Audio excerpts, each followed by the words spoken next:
이게 상당히 다른 걸까요?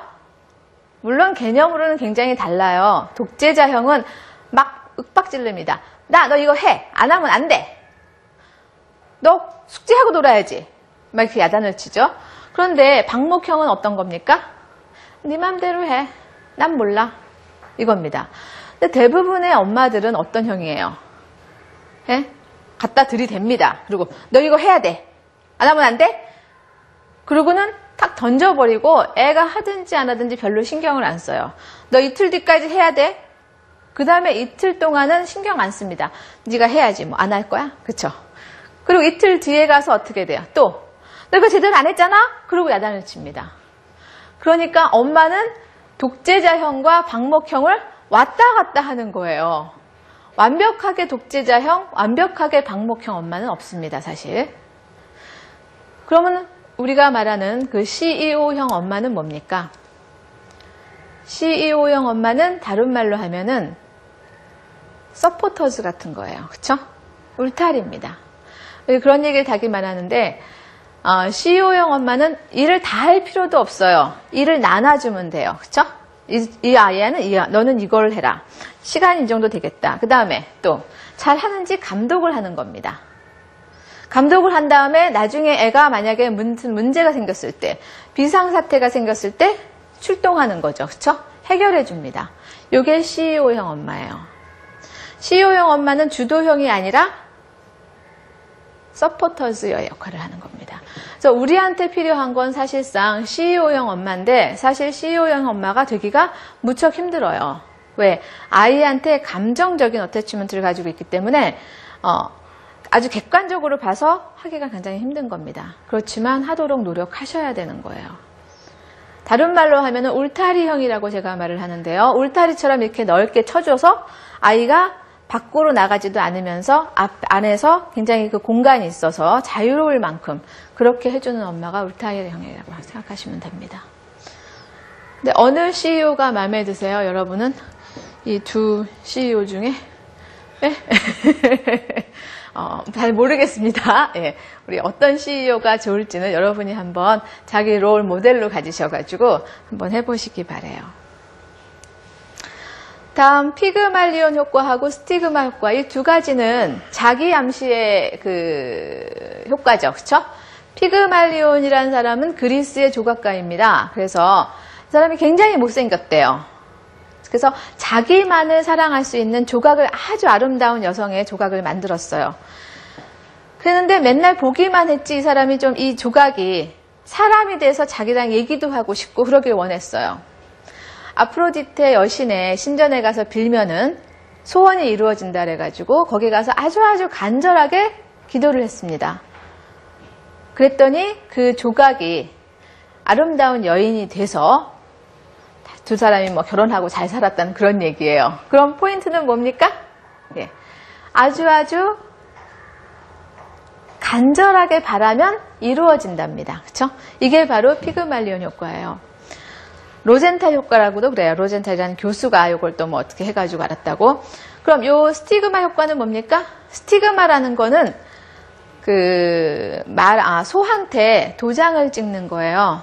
소한테 이거는 누구 거 하고 이 도장을 찍어주는 건데, 다른 말로 하면 도장 찍는 거, 넌 안 돼 해가지고 부정적인 그런 그 자기 암시를 자꾸 해주는 겁니다.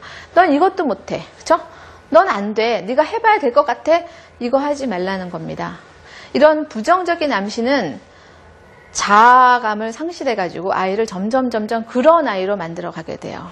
그래서 이 피그말리온 효과하고 스티그마 효과는 자기 암시의 효과를 말해주는 겁니다. 아이한테 필요한 건 뭘까요?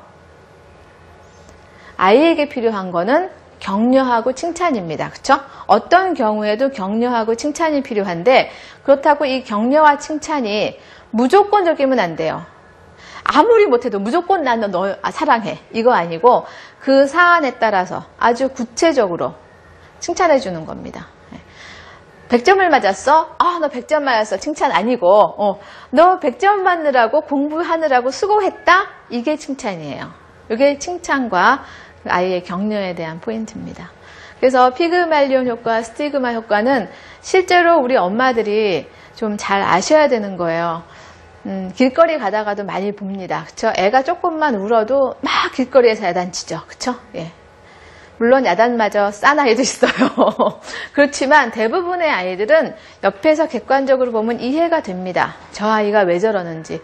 단지 엄마가 창피하고 엄마가 아이 그걸 견딜 수 없는 경우가 굉장히 많아요. 그래서 그런 사소한 경우라도 항상 애를 좀 존중해주고 그렇게 하시는 게 필요해요. 다음, 이거 굉장히 중요한 얘기입니다. 놀토는 놀라고 있는 일입니다. 그렇죠? 일요일은 쉬라고 있는 날이에요. 우리가 엄마표 영어도 그렇고 많은 그런 학습에 있어서 놀지를 않게 해요. 특히 엄마표 영어 어떻습니까? 매일 시킬 수 있죠. 그렇죠? 매일 집에서 볼 수 있으니까 엄마표 영어에게 놀토는 없다. 이거 아니거든요. 아이는 놀아야지 숨을 쉴 수가 있고 놀아야지 창의성이 생깁니다. 이 놀토는 진짜 놀라고 있는 날이니까 놀도록 해주셔야 돼요. 놀토까지 애가 공부를 해야 한다면 그 아이는 어떤 느낌일까요? 공부라는 덫에 걸린 그런 느낌일 거예요. 그렇죠? 예. 학원이나 이런 데는, 학교 같은 데는 갔다가 오지만 엄마는 맨날 집에 있잖아요. 그렇죠? 나 집에 오면 엄마한테 덫에 걸린 느낌이 되면 안 되거든요. 그래서 놀토는 꼭 놀라고 시키시고, 처음에는 아이들이 놀 줄을 모르는 애들도 많아요. 맨날 엄마가 이거 데려가고 저거 데려가고 막 하는 아이들, 그 다음에 엄마가 집에서 수학 시키고 뭐 국어 시키고 책 읽고 하는 아이들은 너 놀아봐 하면은 못 놉니다. 그런데 이거를 자꾸자꾸 시간을 주세요. 그러면 아이가 스스로 노는 방법을 터득하게 돼요. 어떤 아이가 있냐 하면은 언어를 가지고 노는 아이가 있어요. 그러니까 엄마가 영어를 가르쳤어요. 그래가지고 얘가 영어를 조금 하니까 그 다음에 자기가 말을 만들어냅니다. 어른이 듣기에는 단어도 말이 안 되고, 그런데 자기는 자기 나름대로 그걸 또 한국말로 번역을 해요. 옆에서 보면 엄마가 보면 그 엄마는 그랬어요. 얘가 도대체 뭘 하는지 모르겠다. 얘가 좀 이상해지는 것 같다. 제가 보기에는 이 아이는 창조성이 지금 자라고 있는 겁니다. 자기 나름대로 언어적인 특성을 가지고 있고 그 창조성을 거기다가 가미를 시킨 거죠. 굉장히 뛰어난 아이가 될 거예요. 아이는 놀라고 시간을 주면 자기 스스로 노는 방법을 찾아내니까 너네 놀 줄도 몰라, 공부나 하자. 이거는 하지 마시라는 거. 그다음 요거는 이제 영어 학습에서 알아두어야 할 지식이 몇 가지가 있습니다. 첫 번째, 인생 곡선과 아이의 곡선. 이건 제가 만든 말이니까 그냥 참고를 하시면 돼요. 그래서 첫 번째, 빨간 줄 보시면 뭡니까? 단순 모방. 그쵸? 단순 모방이나 단순 기억에 해당을 해요. 두 번째 거, 학습 능력, 녹색. 그 다음에 세 번째 거, 이해력. 이건 이제 하나하나 보세요. 인생 곡선과 아이 곡선에서 단순 모방 또는 단순 암기는 아이가 커갈수록 줄어듭니다. 그래서 여러분도 아시지만 5살 때 아이, 그쵸? 굉장히 기억력 뛰어나요. 10살. 이때 뛰어납니다. 여기. 굉장히 뛰어난 요 시점. 나이가 들수록 줄어들어요. 그러니까 요 시기는 수동적 학습에 포인트를 주세요. 수동적 학습은 뭡니까? 듣고 읽는 거, 그쵸? 말하는 거, 이런 거. 영어 듣기, 말하기에 대해서 집중적으로 노출을 늘려라. 듣는 만큼 말할 수 있고 말할 수 있는 만큼 듣는다 그래요. 그렇죠? 요 시기를 놓치시면 말하기, 듣기가 상당히 좀 힘들어집니다. 이때는 아이들이 예를 들어서 뭐 비디오를 보여주던가 테이블 또는 들려주던가 하면 자기가 이해하지 못하는 단어도 반복해서 하다 보면 말을 합니다. 뜻이 뭔지 몰라요. 그런데 아주 비슷하게 해요. 이게 아이들의 능력입니다. 이때를 놓치시면 곤란해요. 그래서 영어 학습은 이를수록 좋다 하는 얘기는 바로 이 이야기입니다. 이 이를수록 좋다는 게 1살, 2살이 아니에요. 예, 절대로 1살, 2살, 3살일 때 너무 과도한 영어 학습은 저는 자제하시라고 말씀드리고 싶어요. 그래서 이때는 이 듣기와 말하기에 대해서 노출을 늘리라는 거는 뭐냐 하면 학습을 시키는 게 아니라 노출을 해주는 겁니다. 우리가 노출이 2가지가 있습니다. 무조건 노출시켜주는 거. 예를 들어서 아이가 놀고 뛰고 하는데 옆에다가 영어 테이블 틀어놓는 거. 이거는 그냥 노출이에요. 학습적인 노출은 안 데리고 앉아서 공부를 시키는 겁니다. 두 가지 중에 이 수동적인 학습은 그냥 틀어주는 거, 그쵸? 예. 어텐션을 갖지 않는 그러한 노출을 많이 늘리라는 거예요. 물론, 자발적이고 학습적인 노출도 같이 병행이 돼야 되겠죠? 두 번째, 이제 이게 굉장히 중요한 얘기인데, 학습에 대한 능력입니다. 학습에 대한 능력은 영어뿐만 아니라 모든 면에 있어서 아이에게 가장 좋은 시기가 이 만 10세예요. 만 10세는 초등학교 3학년에서 4학년 이때 해당합니다. 그래서 이때부터 20세 전후까지 이 학습 능력이 최고예요.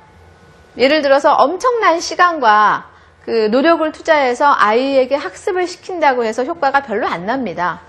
언제부터 효과가 나요? 학습적인 효과는 이 10세부터예요. 그러니까 여러분이 중고등학교를 지금 다닌다고 하면은 그 공부를 다 할 수 있을까요? 못해요. 그 여러 과목에, 그쵸? 그 여러 가지 내용을 우리 소화 못 시킵니다. 그런데 그때는 할 수 있어요. 이게 바로 언제예요? 10세부터 20세 사이입니다. 그래서 이때는 가장 중요한 거 영어에서는 책을 많이 읽게 해주라는 겁니다. 책을 많이 읽게 해주라는 거는 어떻게 책을 읽어요? 그냥 많이도 포함되는 겁니다. 여러분 아이한테 책 읽기를 시켜요 하면은 주고 그 다음에 물어보고 그 다음에 단어 공부하게 하고 이렇게 합니다. 이거 아니고요. 그냥 책을 많이 읽게 시키세요. 우리나라에 굉장히 영어를 잘하는 분이 한 분이 계신데 그분이 가짜 영어 사전이라는 책을 쓰셨어요. 그분이 하신 말이 뭐냐 하면은 영어 책 10권을 읽기 전에는 공부를 하지 마라. 그런 말을 했어요. 무슨 얘기냐 하면 영어 책을 읽으면서 영어에 대한 지식이 내적으로 쌓여야지만 학습이 가능해진다 이런 얘기죠. 그렇죠? 그게 항상 옳은 얘기는 아니겠지만 하여간에 영어를 책을 읽으라 하는 것은 영어에 대한 노출을, 지적 노출을 늘려주라는 겁니다. 많이 읽는 게 좋아요. 그렇죠? 그러면 부모가 감독합니까? 아니에요. 어떻게 해요? 자기가 좋아하는 책을 읽게 하세요. 좋아하는 무슨 부모가 생각할 때 이상한 책들 많죠. 물론 문제가 있는 책들은 말고 판타지 소설이라든가 우주 전쟁이라든가 이런 책들 그냥 읽게 하세요. 추천 도서만 보게 하는 부모들 계신데 별로 좋은 방법은 아닙니다.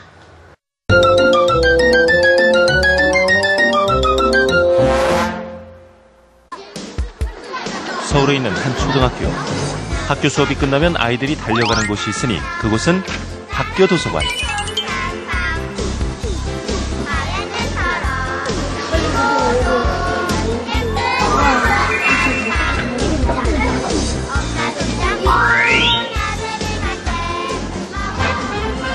방과 후 수업을 기다리거나 집에 가기 전 아이들이 자주 찾는 곳은 도서관의 여러 코너 중에서도 바로 영어 도서 코너다. 3년 전 도서관 개관과 함께 400권으로 시작된 영어책이 이제는 무려 2,000여 권. 영어책이 늘어남에 따라 학부모들도 지속적으로 이용하고 있다.